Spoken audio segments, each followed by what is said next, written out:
누구를 만나야 좋을지 모르는 남자 희우. 누구를 만나겠다고 오긴 왔는데 막상 누구를 만날지 결정하지 못했다는 사실을 깨닫습니다. 서당역 중앙버스 정류장. 핸드폰을 먼저 확인합니다. 주소록에 저장된 200명에 가까운 사람들. 그 번호들은 하나의 생태계를 구축하듯 전화번호부 안에서 꿈틀댑니다. 하지만 희우는 그 안에서 감조차 잡지 못합니다. 그러던 중 주소록에서 돋보인 이름 하나. 땡땡입니다.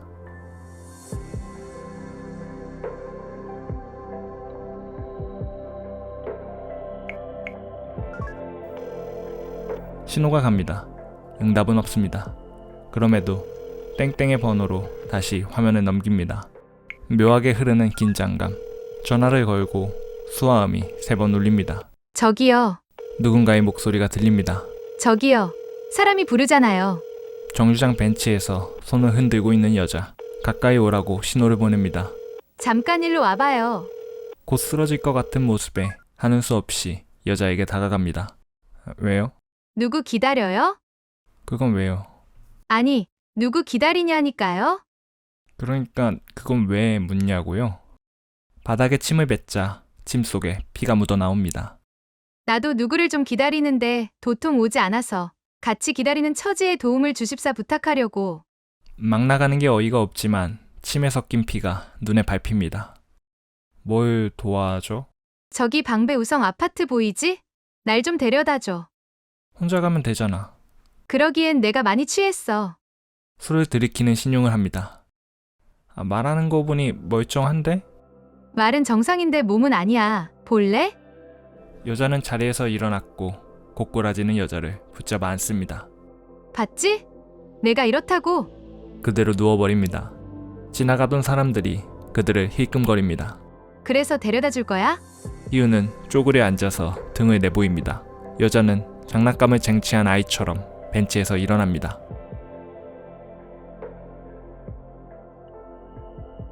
주소록에 저장된 땡땡과의 인연은 10년 전으로 거슬러 올라갑니다. 희우의 부모가 죽은 해입니다.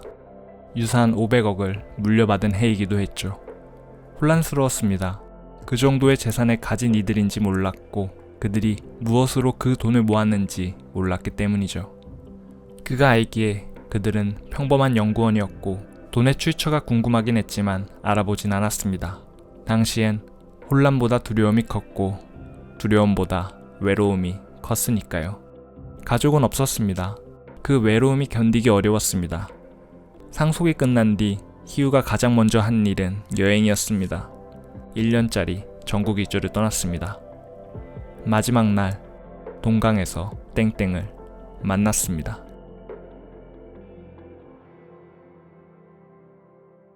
그래서 무슨 이야기를 들려줬다고? 어쩌다 보니 여자에게 그와의 인연을 얘기한 희우. 그때를 떠올리면 노을과 모닥불이 생각납니다. 막 해가 저문 동강, 서쪽으로 져가는 해, 동강에서 피어오르는 모닥불과 킬러. 희우는 아직도 그 순간을 잊지 못합니다.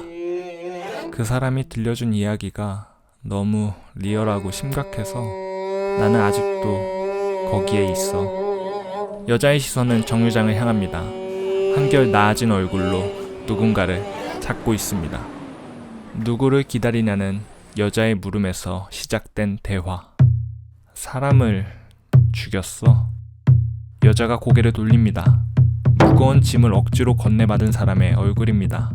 누가? 당신이? 아니, 그 사람이 죽였어. 그것도 아주 많이. 마지막 살인 땐 아기랑 아기의 엄마도 죽였다고 그렇게 말했어. 그 일은 다소 기묘한 구석이 있었습니다. 내가 물었어. 이곳에 매장한 거냐고. 그 사람은 여행객이라기엔 차림새가 제법 전문가스러웠거든. 전문가? 사람을 죽이고 매장하는 전문가. 일을 깔끔하게 처리하기 위해서 갖춰 입은 효율적인 복장. 이야기에 다다르려면 가지를 쳐내야 합니다. 혹시 나를 목격자라고 생각해서 죽이는 건 아닐까? 그렇게 생각했어. 그런데 애초에 죽이려고 했다면 지도새도 모르게 끝냈겠지. 잘 웃는 여유, 떨지도 않고 군더더기도 없는 동작. 그 사람은 감추기보단 솔직했어.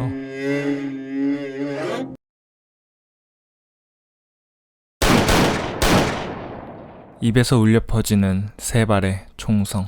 희우는 어디로 쏘는 건지 알 것 같았습니다. 두 발은 엄마의 가슴으로, 마지막 한 발은 아들의 머리로. 우리 조직은 알파가 바뀌면 모든 아이를 죽입니다. 만 7의 아이를요. 킬러인 땡땡은 어떤 조직에 몸을 담고 있었습니다. 청부살인업체였지만 희우는 그 조직이 유기 시스템, 즉 생명체처럼 느껴졌습니다. 알파는 저와 같은 일반 킬러에서 뽑힙니다. 가장 많이 죽인 자가 후보권을 갖지요. 그 뒤에 경쟁에서 살아남은 자가 최종 후보가 됩니다. 알파는 전임 알파를 죽임으로써 알파가 되지요. 아이들은 왜 죽이는 겁니까? 희우는 모아둔 지푸라기와 장작을 모닥불에 던졌습니다. 땡땡은 희우가 살려낸 모닥불을 가만히 바라봤습니다. 타닥. 지푸라기가 타들어가며 콩 볶는 소리가 났습니다. 개미가 모닥불 옆으로 모여듭니다. 다른 업체들과 다른 점이 있습니다. 상당수의 킬러가 50%로 알파와 유전자를 공유합니다. 아버지군요. 그렇습니다. 사실 반쪽짜리 복제품이죠. 조직은 100%를 원하지만 50%가 한계입니다. 하지만 그 정도로도 충분합니다. 50%면 킬러가 되기에 충분하니까요. 개미 하고 희우는 작게 속삭였습니다. 모닥불에서 떨어지는 불꽃이 사방으로 튀었습니다. 개미들은 열기를 향해 진군합니다. 희우의 속상임을 들은 땡땡이 놀란 듯 눈을 치켜떴습니다. 개미에 대해 아시는군요. 예, 지인 중에 진화생물학자가 있습니다. 그럼 얘기가 쉽겠군요. 시간이 많지 않습니다. 어떤 시간을 말하는 것일까? 그의 시간? 아니면 희우의 시간? 그 시간에 대해서 생각하다 보니 어느새 분위기가 바뀌어 있었습니다. 어둠 안에 야수들이 숨었습니다. 야수들의 붉은 눈이 킬러를 겨눕니다. 놀란 희우는 주변을 둘러보다가 곧 제지당합니다. 돌아보지 않는 게 좋습니다. 저들은 나를 노리고 있거든요. 돌아보면 당신도 표적이 될 겁니다. 그 말과 동시에 희우는 얼어붙습니다. 잘 벼려진 메스가 목을 파고드는 느낌이었습니다. 살얼음을 걷듯 입술을 뗍니다. 당신을 죽이기 위해 온 겁니까? 그렇습니다. 누가 그를 죽이러 온 건지 묻지 않았습니다. 권총입니까? 킬러의 손에서 무언가 반짝입니다. 싸우다 죽겠다는 거군요. 네, 지형이 문제이긴 해도 저쪽도 피스톨이라 불리하진 않습니다. 우리는 비겁하지 않습니다. 사람을 죽이는 사람의 입에서 비겁하지 않다는 말은 참으로 어색합니다. 두렵지 않으십니까? 뭐가 말입니까? 실제적인 죽음입니다. 한 발만 빗나가도 제가 아니라 당신께 바뀔 겁니다. 실제적이지 않은 죽음도 있을까? 어떤 일에 당면하기 전까지 그것이 무엇인지 모를 때 그 반대편에 있는 것으로 실체를 드러내는 법입니다. 단점을 알면 곧 장점을 아는 것과 같이 우리는 알 수 있습니다. 하지만 실제적이지 않은 죽음을 희우는 알지 못합니다. 죽으면 죽는 것인데 실제적이지 않은 죽음은 도대체 무엇을 말하는 걸까요? 죽음을 행할 집행자에게 따져 묻듯 희우는 권총을 계속 바라봅니다. 당신은 뭔가 다르군요. 다르다니요? 죽음을 두려워하지 않는군요. 놀랍습니다. 당신은 자연태생인가요? 정글에서 신종 생물을 발견한 학자처럼 킬러는 눈을 빛냅니다. 눈에 비친 모닥불 속으로 개미는 진군합니다. 그럴 리가 없지만 희우에게는 그렇게 보였습니다. 무엇 때문에 불 속에 뛰어드는 것인지 알지 못합니다. 자연 태생? 꿈처럼 느껴져서 생소한 단어. 유전자 조작 없이 태어난 사람. 그렇지 않은 사람도 있냐고 반문할까 하다가 말았습니다. 그 말은 킬러에게 모욕일 것입니다. 네, 맞아요. 자연인 부모에게서 태어난 자연인이죠. 킬러의 눈에서 실망이 엿보였지만 다시 생기를 되찾았습니다. 지금 엄청 떨고 있습니다. 저는 두렵습니다. 침착해 보이는 건 사실 침착하지 못해서예요. 아무것도 할 수 없다는 걸 아니까 정말 아무것도 하지 못하는 거예요. 사자에게 잡힌 영양처럼요. 그 말이 흡족하다는 듯 킬러는 웃습니다. 살아서 돌아갈 수 있느냐고 묻고 싶었습니다. 킬러는 오른손에 총을 쥐고 왼손으로 총을 장전합니다. 딸깍. 얘기를 마저 끝내야 합니다. 킬러는 허벅지 위에 다시금 총을 올려놓습니다. 죽기 직전 마지막으로 나누고자 하는 대화. 희우는 아무렇지 않게 장작을 불 속에 집어넣습니다. 그런데 희우가 질문을 합니다. 제가 먼저 묻죠. 왜 접니까? 당신이 마지막에 만난 사람이 왜 하필 접니까? 킬러는 희우의 표정을 살핍니다. 이번에도 흥미롭다는 듯이. 통계적 필연성입니다. 확률에 의해 우리가 이 자리에 만나기로 결정됐을 뿐이죠. 의도는 없었습니다. 당신은 이곳에 있었고 나는 이곳에 왔을 뿐입니다. 나는 얘기할 상대가 필요했고 당신은 낯선 자의 얘기를 꽤 잘 들어주는 사람입니다. 그뿐입니다. 희우는 움직이지 못한 채 그의 말을 곱씹습니다. 통계적 필연성, 쉽게 풀이하자면 확률적 결정론이군요. 그 단어가 그의 입에서 나올지 몰랐다고 킬러는 놀랍니다. 알고 있었군요. 자세히는 모르지만 무슨 의미인지는 압니다. 예전에 유튜브에서 그런 동영상을 봤어요. 양자역학과 관련된 내용이었죠. 원자와 같은 미시세계로 들어가면 전자의 움직임은 확률적으로 바뀌죠. 확률에 따라 전자는 A에 위치하기도 하고 B에 위치하기도 하죠. 그걸 결정하는 건 관찰을 통해 전자를 간섭화할 때잖아요. 하지만 그 원리에 대해서는 아무도 모르죠. 다만 아는 건 확률뿐이니까요. 개미는 계속 불 속으로 진군합니다. 아마 장작 중 하나가 개미집을 품은 나무였을 겁니다. 개미는 자매를 구하기 위해 진군합니다. 활활 타오르는 불을 보며 희우는 안타깝다고 생각합니다. 들려주시죠. 듣고 싶습니다. 이미 아실 텐데요. 예, 알지요. 하지만 다른 사람의 입을 통해 듣는 건 또 다른 재미입니다. 말이 끝나기 무섭게 킬러가 총을 빼듭니다. 총구는 불을 뿜으며 어둠을 밝힙니다. 뒤이어 이어지는 철과 철이 맞닿는 갱음. 무슨 일입니까? 저쪽에서 먼저 총을 겨눴습니다. 그래서 제가 먼저 쐈고 저쪽도 쐈습니다. 총알과 총알이 부딪히면서 폭음이 터진 겁니다. 이 어두운 밤에 그게 다 보입니까? 네, 저는 이건 리얼한 현실입니다. 현실을 깨달은 희우는 대답을 시작합니다. 개미는 자기 여왕을 구하기 위해, 자기들의 자매인 알을 구하기 위해 불 속으로 들어가잖아요. 그렇게 프로그래밍 되어 있으니까요. 확률이죠. 특정 자극이 몇십 프로로 올라가면 그렇게 작동되도록 진화한 겁니다. 인간이 하늘을 날 확률은 제로에 가깝지만 언제고 사망할 확률은 100%죠. 그야말로 결정적이죠. 제가 여기서 살아갈 확률은 지극히 낮고 그 확률은 절대 변하지 않고 희망도 없어요. 확률적 결정론. 확률이 결정되어 있고 그 확률 안에서 모든 게 결정되고 주사위를 굴려서 어떤 수가 나올지 모르지만 1에서 6 중 하나겠죠. 6분의 1의 확률입니다. 하지만 7이 나올 확률은 없잖아요. 이미 결정된 거잖아요. 흥미롭군요. 다 아는 내용 같지만 색다르고 어디서도 듣지 못했던 해석입니다. 특히 주사위 부분은.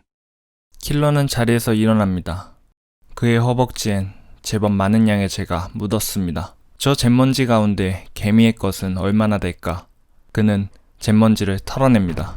작은 먼지들에 휩쓸려 사담한 개미들도 휩쓸려 갑니다. 여기서 가만히 있으셔야 합니다. 움직이지도 눕지도 마시지도 말고 되도록 눈도 뜨지 마십시오. 이게 제 얘기를 들어준 당신에 대한 선물입니다. 땡땡이 희우 옆으로 걸어옵니다. 아마 저는 오늘 여기서 죽겠지요. 저기 보이는 5명도 같이 죽을 겁니다. 그러니 안심하십시오. 여기에 당신이 저와 함께 있었단 사실은 아무도 모릅니다. 그 5명이라는 사람이 보입니까? 보입니다. 다만 손이 희우의 어깨를 짚었습니다. 마치 격려하듯 혹은 경고하듯. 통계적 필연성을 보았을 뿐입니다. 즐거운 대화였습니다. 터벅터벅. 킬러는 희우의 뒤쪽으로 걸어갑니다. 걸음은 낮고 조용합니다. 뒤를 돌아볼 수 없지만 마치 어둠으로 빨려 들어가는 것 같습니다. 그 어둠 속에서 미끄러지듯 몇 개의 물체가 움직입니다. 그의 말대로 5명이었을 겁니다. 탕, 탕, 탕, 탕. 방향을 알 수 없는 곳에서 총성이 들립니다. 어지러웠습니다. 그중 한 발은 희우의 뺨을 스치고 모닥불에 박힙니다. 환한 불꽃이 날리고 뜨끈한 피가 볼을 타고 흘러내립니다.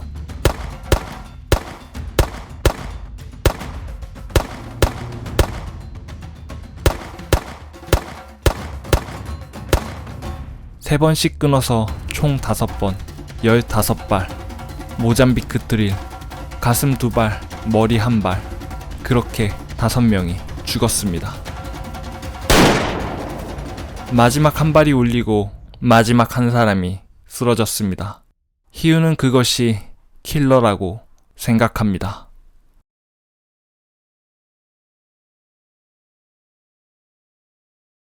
이 얘기가 끝났을 때 희우는 여자의 다리를 보고 있었습니다. 매끈한 다리 위로 무언가 반짝입니다. 정오의 태양은 밝았고 희우는 그대로 멈춰버립니다.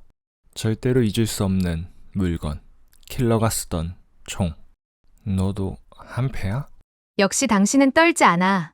동강의 그 밤처럼 지금도 그때와 다르지 않음을 직감합니다. 그들을 만난 것입니다. 여전히 몸은 침착했고 마음은 떨립니다. 한철에게 들었어. 총을 보고도 떨지 않는 사람을 보았다고. 날 어떻게 찾았어? 그 사람은 죽었잖아. 킬러가 죽기 전에 했던 말, 아무도 희우의 존재를 모른다는 말. 그 말은 믿을만 했습니다. 그래, 그게 문제였어. 죽어선 안 될 사람이 그날 계속 죽었어. 그리고 그 자리에 있어선 안 될 누군가가 있었고 우리는 그 사람을 찾는 중이었어. 꽤 고생했지. 무슨 말을 하는지 모르겠는데 그건 내가 하고 싶은 말인데? 살짝 기울어진 고개는 물음표 같습니다. 너를 만날 거라고 생각 못했어. 하지만 쫓으면서 몇 가지를 알게 됐어. 갑자기 너도 모르게 기억이 끊기고 눈을 떠보면 어딘가를 배회하고 있지? 희우는 주변을 둘러봅니다. 방배우성 아파트와 사당역 중앙버스 정류장. 이곳에 왜 왔는지, 누굴 만나러 왔는지 모릅니다. 정신과를 가봐도 이유는 모르고 사람들에게 설명하자니 미친놈 취급을 받을 것 같아서 그냥 그렇게 정상인인 척 살고 있지. 맞지? 다 맞는 말입니다. 장난이라고 쳐도 이상한 광경인데 아무도 여자를 쳐다보지 않습니다. 여자가 씩 웃습니다. 느닷없이 박수를 쳐댑니다. 주변에 있던 모든 사람들이 일제히 희우를 봅니다. 마치 독재자를 바라보는 광신도처럼 희우를 봅니다. 마지막 박수와 함께 일상으로 돌아갑니다.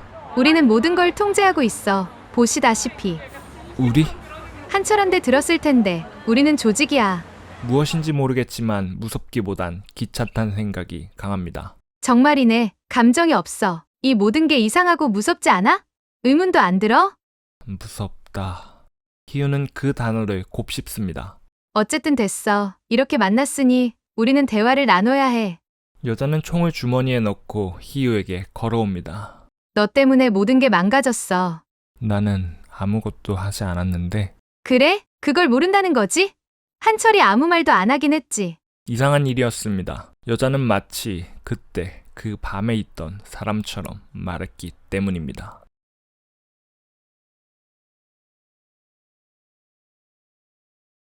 이 이야기의 앞뒤를 맞추려면 그녀의 이야기를 들어야만 한다.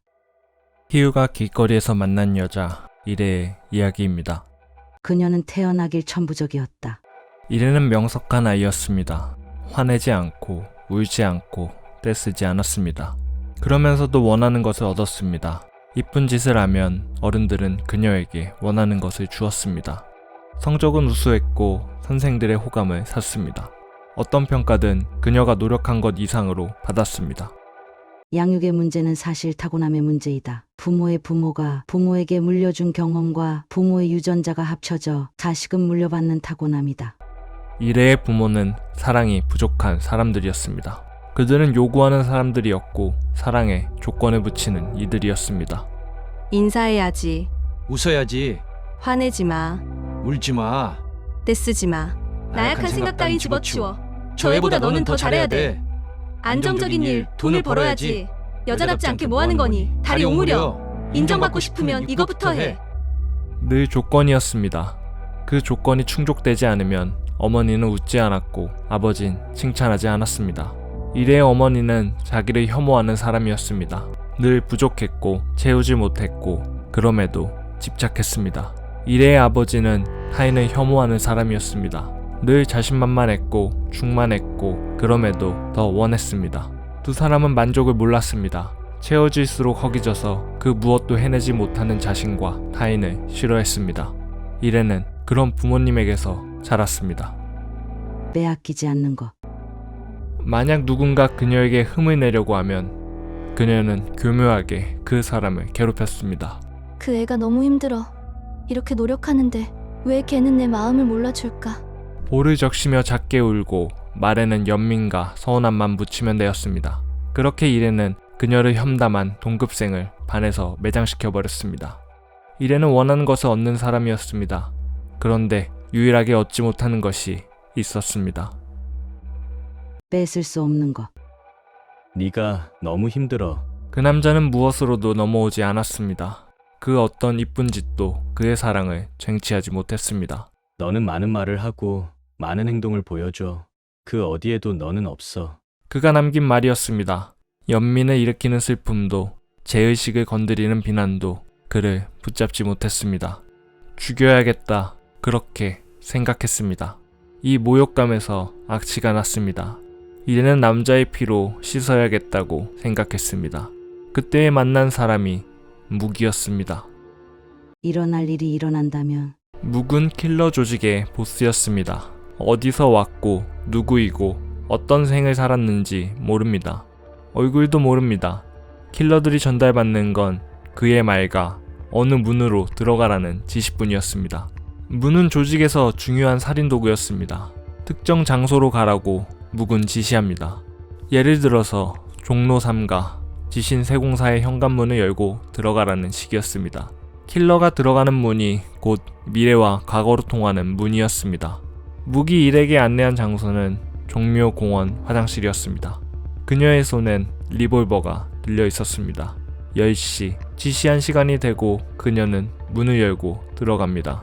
그저 문을 통과했을 뿐이었습니다. 그러나 문을 열고 들어간 곳은 장엄하고 압도적이었습니다. 양, 들, 푸른 하늘, 지팡이를 든 목자, 글라스 데코로 치장한 천장에서 빛이 쏟아집니다. 자신과는 아무 인연도 없는 이곳에 왜 보냈을까? 자, 우리 다 함께 부릅시다. 구주께서 나를 구원하시네. 너무 분명했습니다. 그녀가 그를 껴안을 때 사랑스럽게 매만졌던 그의 뒤통수, 그리고 그것을 보고 나서야 묵이 왜 그녀를 이곳에 불렀는지 너무도 분명했습니다. 그녀는 리볼버를 들었습니다. 해머를 뒤로 놓고 장전합니다. 일어날 일은 일어나. 단 한 발이었습니다. 명중. 그 한 방으로 그의 아내는 죽었습니다. 남자가 이래에게서 가장 소중한 것을 앗아갔듯 이래도 그렇게 복수했습니다. 끔찍한 결말이네. 술에 취했다는 이래는 5번째 담배를 입에 물었습니다. 그렇긴 하지. 그런데 어차피 일어날 일이 일어난 거야. 무슨 근거로 그렇게 말해? 총에 맞은 사람은 그렇게 생각 안 할 텐데. 근거? 이래는 희유를 바라본 채 연기를 내뿜습니다. 어떤 책이 있어. 그 책을 보는 사람은 자신의 탄생부터 죽음까지 모든 걸 볼 수 있어. 다 적혀 있거든. 그 책을 묵이 갖고 있는데 묵이 말해줬어. 세상 모든 것은 실상 정해져 있다고. 희유는 생각합니다. 이래는 처음부터 희유가 이곳에 올 줄 알았습니다. 미래에서 온 것일까? 과거에서 왔을까? 그녀는 앞으로 벌어질 일을 모두 알고 있을까? 묵은 모든 걸 알고 있어. 이 결정된 세상에서 전체를 볼 수 있는 유일한 사람이야. 그런데 말을 흐린 이래의 표정엔 노기가 가득합니다. 너는 도대체 어디서 나온 거야? 일어나선 안 될 일.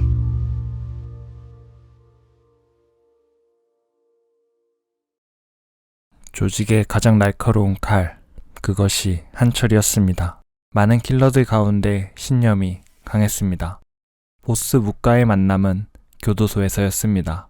구원을 원하나? 이면식도 없는 사이 처음 한철은 그가 목사라고 생각했습니다. 달갑지 않았습니다.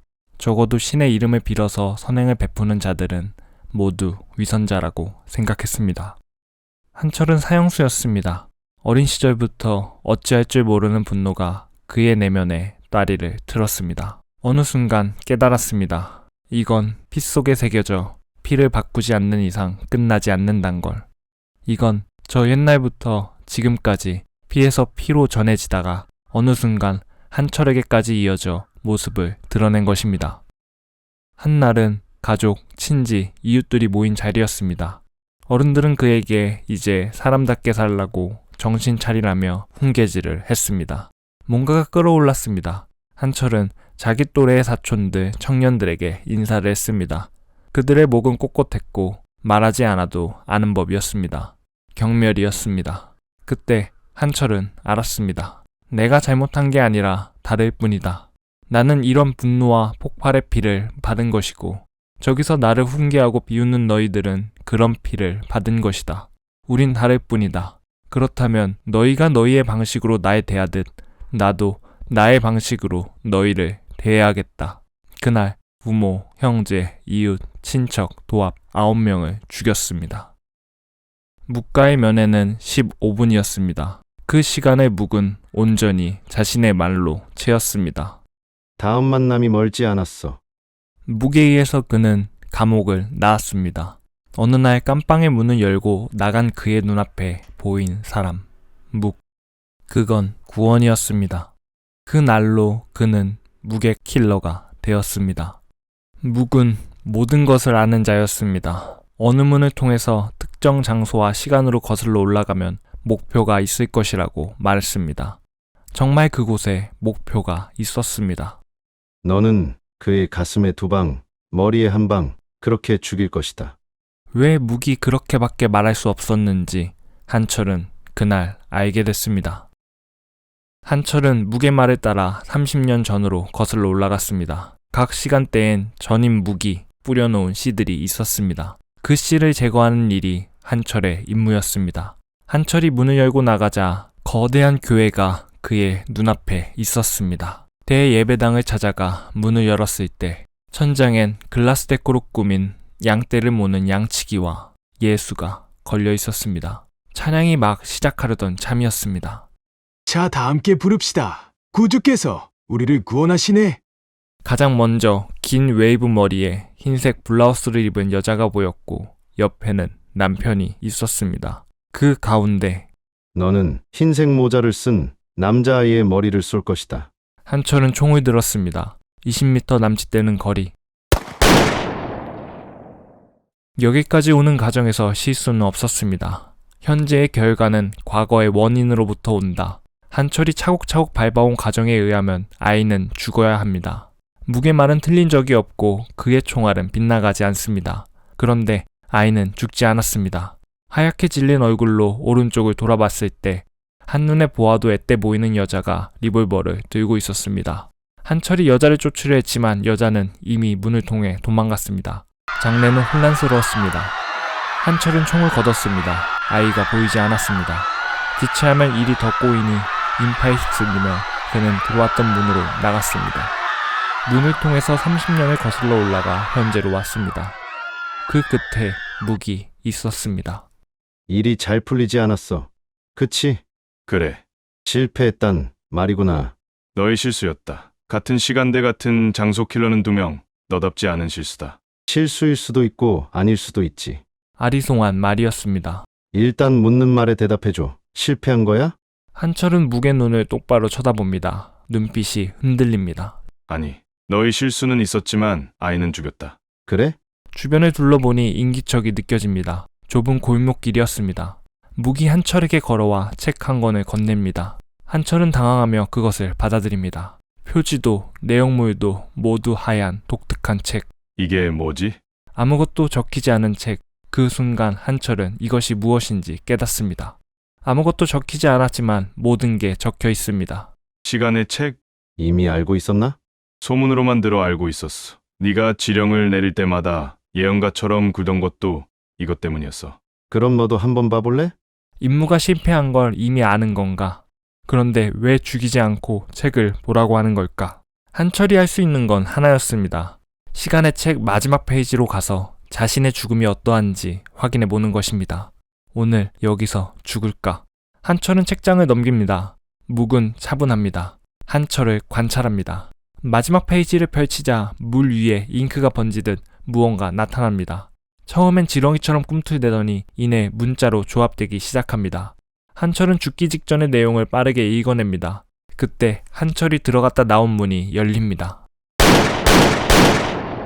세 발의 총성이 울리고 총알은 가로등 3개에 정확히 막힙니다. 불빛이 꺼지며 골목이 암점됩니다. 킬러들의 발걸음이 빨라집니다. 옥상에서 누군가 격발합니다. 그와 동시에 총알이 난사됩니다. 한철은 작은 빛에 몸을 의지하며 달립니다. 묵은 가만히 멈춰선 채 갑자기 나타난 개안을 바라봅니다. 그런데 저 표정은 무엇일까? 마치 완벽한 개에게 작은 티끌이 끼어서 어찌할 줄 모르는 그의 얼굴은 혼란스러웠고 분노에 차 있습니다. 그 개안은 총을 난사하며 한철에게 길을 펴줍니다. 탈출한 한철은 비밀 거처에 머뭅니다. 가장 먼저 한 일은 시간의 책을 보는 것입니다. 탈출했던 순간을 펼쳐봅니다. 그런데 이상합니다. 어느 문장에도 한철을 구해준 청년은 없었습니다. 대신 한철 혼자 힘으로 탈출했다고 기록되어 있습니다. 왜 실제로 일어난 일과 다르게 적혀 있을까? 시간의 책은 운명을 정의합니다. 바꿀 수 없고 피할 수 없습니다. 적힌 대로 일어납니다. 이미 시간의 책에서 자신의 죽음을 보았고 내일 죽습니다. 지금 그를 사로잡은 건 설명이 불가능한 균열, 청년의 존재였습니다. 묵이 혼란스러워했던 이유가 이것일까? 결정된 세상에서 결정을 부정하는 변수. 한철은 페이지를 넘겨 현재를 봅니다. 이 책에 적힌 대로 죽을 자리에 갈 것인가? 생각은 이미 책에 적혀 있습니다. 하지만 어디에도 청년은 없습니다. 그 청년은 누구일까? 이런 생각을 하는데 책엔 없습니다. 시간의 책이 잘못된 것일까? 죽음은 피할 수 없습니다. 만약 책 속에서 누군가 교통사고로 죽는다면 그 사람은 시간의 책을 보고도 죽은 사람이 됩니다. 자신의 죽음을 알고도 죽음을 피하지 못합니다. 결국 일어날 일은 반드시 일어납니다. 책에는 한철이 한치의 망설임도 없이 죽을 자리를 찾아간다고 적혀 있습니다. 그는 페이지를 앞으로 넘겨 그 이유를 찾습니다. 모순적이었습니다. 한철은 책을 봅니다. 책 속의 그는 그가 보고 있는 책 속의 한철을 보고 그 이유를 찾습니다. 사람과 운명의 관계는 자석과 철의 관계일지 모른다. 거리가 멀면 영향을 주지 않지만 가까이 할수록 그 힘은 강해진다. 만약 힘의 세력권 안에 들면 어떤 방향으로 도망치든 결국 자석에 붙들린다. 죽음은 피하지 못합니다. 인간은 반드시 죽습니다. 하지만 그를 구해줬던 청년은 다시 나타날까? 한철은 그게 궁금해서 죽을 자리를 찾아갑니다. 영월군 동강 삼각주. 이미 조직의 킬러 5이 숲속에 숨어 있습니다.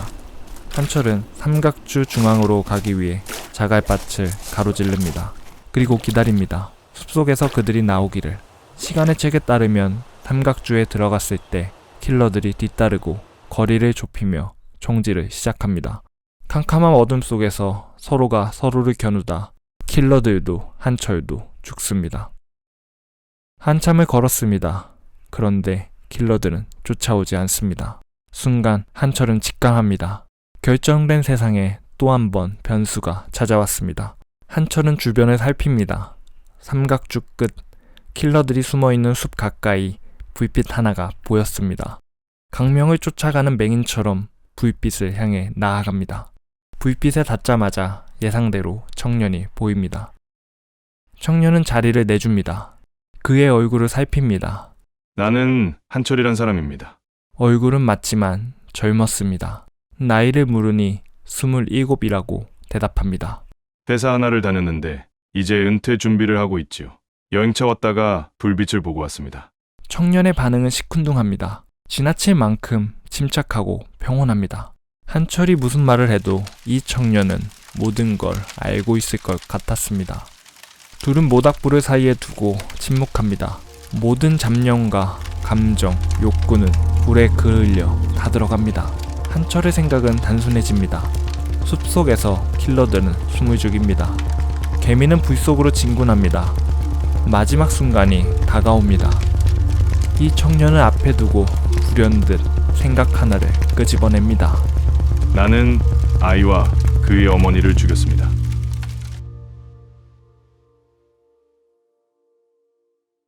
이래의 이야기가 끝났습니다. 이래는 희우의 표정을 관찰합니다. 역시 넌 우리가 봐왔던 대로 당황하지 않아. 희우는 압니다. 이래와 조직은 희우의 탄생부터 모든 과정을 본 것입니다. 과거, 현재, 미래를 오가며. 그럼 원래 한철이 죽이기로 했던 아이가 나야? 그래, 한철을 구한 청년도 나고? 그렇지. 그리고 모닥불에서 한철과 대화를 나눈 것도 너야. 안 그래? 이래는 천천히 그에게 다가갑니다. 주변을 걷던 행인들이 일제히 멈춥니다. 곧 다가올 재례를 기다리는 혼령들 같습니다. 모든 게 현실이고 그 현실에 내가 있어. 이래는 손을 듭니다. 그 손에 들린 총구는 희우를 향합니다. 여기 있는 모두가 다 결정된 존재들이야. 신은 창조 때부터 이미 모든 걸 결정했어. 나의 죽음도, 이들의 죽음도, 시간의 책에 다 적혀 있어. 조직의 킬러들이 죽기를 각오한 얼굴로 그를 둘러쌉니다. 원하는 게 뭐야? 그런 건 없어. 단지 궁금할 뿐이야. 그 결정에서 벗어난 존재가 너야? 희우는 잠시 뜸을 들입니다. 자기 손을 내려봅니다. 더 설명하지 않아도 그런 존재가 무엇인지 압니다. 세상은 확률적으로 존재하고 인간은 반드시 죽습니다. 100%라는 결정에서 벗어난 존재는 무엇일까? 그런데 희우가 말을 고릅니다. 한철은 왜 어머니만 죽인 게 아니라 아이까지 죽였다고 말한 거지? 그건 이래의 눈동자가 흔들립니다. 자기가 실패한 게 두려웠나 보지. 거짓말을 한 거야. 희우는 이래를 쳐다봅니다. 뭐가 두렵지? 뭐? 뭘 들킬까 두려워하고 있는 거지? 얼굴이 빨개집니다. 뭔 수작이야? 내가 뭘 두려워해? 이래의 떨림, 그리고 분위기가 순식간에 바뀝니다. 조직은 아비에게서 나지 않은 아이를 찾고 있었어. 이제 희우의 마음은 떨리지 않습니다. 정말 죽고 싶어? 죽여줄까? 하지만 조직은 씨 없이 수태된 아이를 찾을 방도가 없었지. 복제됐지만 그 본체와 유전자를 공유하지 않는 아이. 그래서 가능성이 있던 아이를 모두 죽인 거야. 그리고 지금 너는 두려워하고 있지. 두렵지 않아! 너는 내가 하는 게 두려운 거야. 그날 목표를 맞춘 너의 총알은 사람을 죽였고 한철의 총알은 그 아이를 살렸어. 그리고 이미 패닉에 빠진 이래. 희우의 가슴을 노리고 2발, 머리에 1발, 더블탭과 동시에 모잠비크 드릴. 어떡해! 하지만 희우가 피합니다. 이미 보아서 알아. 이래에게 다가와 총신을 붙잡습니다. 그리고 가슴에 댑니다. 이거 나! 노예라고! 이런 상황에서 너는 어떻게 할까? 너의 모든 건 이미 결정됐다. 쏠 것이냐 말 것이냐. 뭔 개소리야! 결정이 되어 있다. 쏠 것이냐 말 것이냐. 마주하기 전까지 너는 노예처럼 붙잡혔다. 지금 이렇게. 약실에서 걸린 총알의 폭발. 그 여파로 이래의 손이 뭉개집니다. 미친 새끼 뭐하는 짓이야! 희우는 2 손을 내어 이래의 다친 손을 잡습니다. 너는 한철의 죽음을 보았다. 내가 그곳을 떠나고 네가 뒤이어 도착했다. 나는 보았다. 꿈을 꿨다. 숲에서 너의 모습을 보았다. 그가 죽기 직전에 한 말이 있다. 너도 들었다. 희우의 눈동자에 이래의 모습이 담깁니다. 그녀는 그날 밤 달없이 어두운 숲속 멀리서 모닥불 불빛만 보이던 순간을 떠올립니다. 킬러 5은 즉사했고 그들 가운데 배와 허벅지에 총상을 입은 한철이 있습니다. 죽어갑니다. 그가 이래에게 말합니다. 신의 주사위가 7 가리켰다. 그녀는 희우가 감싸진 자신의 손을 바라봅니다.